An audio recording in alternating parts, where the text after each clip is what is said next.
Hola, hola mis melomaníacos hermosos, amantes del rock, de los discos legendarios y de esos compañeros de trabajo que hacen todo mientras los demás parecen estar en junta permanente. Yo soy el Gato Melómano y bienvenidos a otro video más. Y hoy vamos a hablar de un sujeto tan exageradamente talentoso que si hubiera vivido en la época de los trabajos escolares en equipo, habría terminado haciendo la maqueta, la exposición, el cartel, el PowerPoint y hasta llevándole el proyecto a la maestra. Sí, hoy hablamos de Paul McCartney, o como algunos lo conocen, el hombre que a veces entraba al estudio y decía ¿dónde están todos? Y acto seguido grababa media canción él solo. Porque si algo descubres cuando investigas la historia de los Beatles, es que Paul tenía una pequeña costumbre. Y cuando digo pequeña, quiero decir completamente absurda. Le gustaba tocar todo: la guitarra, el bajo, el piano, la batería, la voz principal, los coros, y probablemente si Abbey Road hubiera tenido trompetas abandonadas por ahí, también las habría grabado. Porque sí, mis melomaníacos, Paul McCartney era el equivalente musical de ese personaje de videojuego que tiene todas las habilidades desbloqueadas desde el inicio, y la historia se pone especialmente interesante hacia finales de los Beatles, porque mientras la mayoría de nosotros discutimos con nuestros amigos por dónde ir a cenar, los Beatles ya estaban discutiendo por absolutamente todo. Las tensiones crecían, los egos crecían, las diferencias creativas crecían, y eventualmente llegaron las famosas sesiones del White Album, que básicamente fueron 4 genios musicales trabajando juntos, pero no tan juntos. Había momentos donde cada Beatle estaba prácticamente en una sala distinta, y ahí fue cuando Paul activó el modo «Bueno, si nadie viene, lo hago yo». Y llegamos a una de mis historias favoritas, Back in the USSR. Back in the USSR.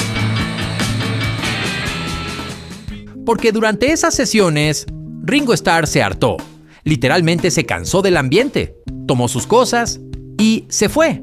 Sí, el baterista abandonó temporalmente la banda más famosa del planeta. Imaginen la escena, los Beatles sin baterista es como descubrir que una bicicleta perdió una rueda. Pero Paul no entró en pánico. No, señor. Paul dijo, pues yo le pego. Y se sentó en la batería, grabó el bajo, grabó guitarras, grabó piano, grabó voces. Prácticamente armó la canción como quien arma un mueble viendo tutoriales en YouTube. Y lo peor es que le salió bien, muy bien. De hecho, muchos fans ni siquiera saben que están escuchando a Paul tocando batería.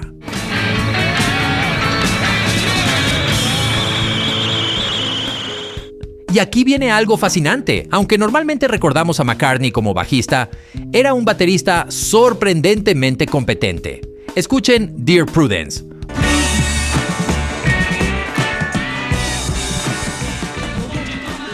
Otra canción donde Ringo seguía ausente. ¿Y quién terminó detrás de los tambores? Exactamente, Don Paul. Y honestamente, la batería de esa canción tiene momentos que muchos músicos profesionales firmarían encantados. Pero Paul todavía no había terminado de presumir, porque llegó Wild Honey Pie. Y aquí ya ni siquiera intentó disimular, grabó absolutamente todo. Todo, voces, guitarras, capas de sonido, todo salió de la misma persona.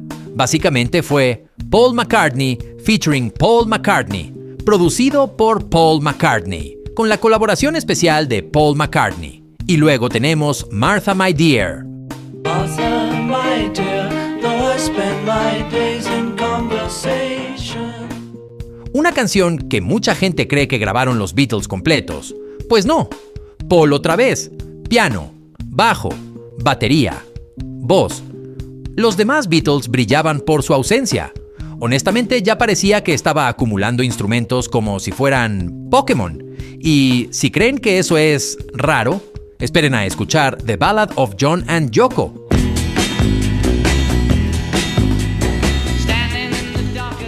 Porque aquí la situación parece episodio de comedia. George estaba de vacaciones, Ringo estaba ocupado filmando, y John llegó con una canción nueva. ¿Y quién apareció para resolver el problema? Exactamente, el señor Yo Me Encargo. Paul grabó batería, bajo, piano, coros y ayudó a sacar adelante toda la grabación. Es decir, literalmente salvó la sesión.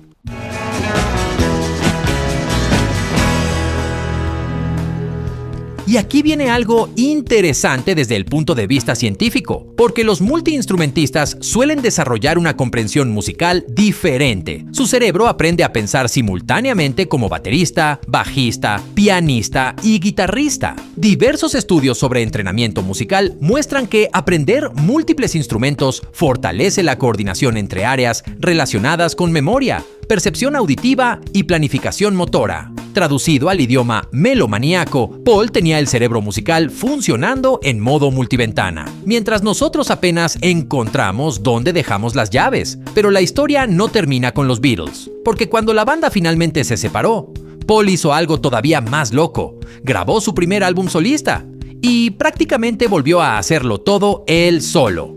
Sí, todo, otra vez, porque aparentemente no había aprendido a descansar. En el álbum McCartney encontramos canciones legendarias como Maybe I'm Amazed.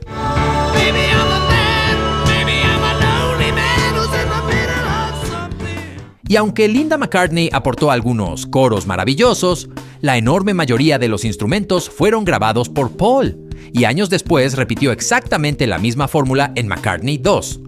Y décadas más tarde, en McCartney 3, lo cual significa que Paul estuvo haciendo discos prácticamente solo en 3 décadas distintas: los años 70, los años 80 y los años 2020. Eso ya no es disciplina, eso es obsesión profesional certificada. Y por supuesto, no podemos olvidar Yesterday.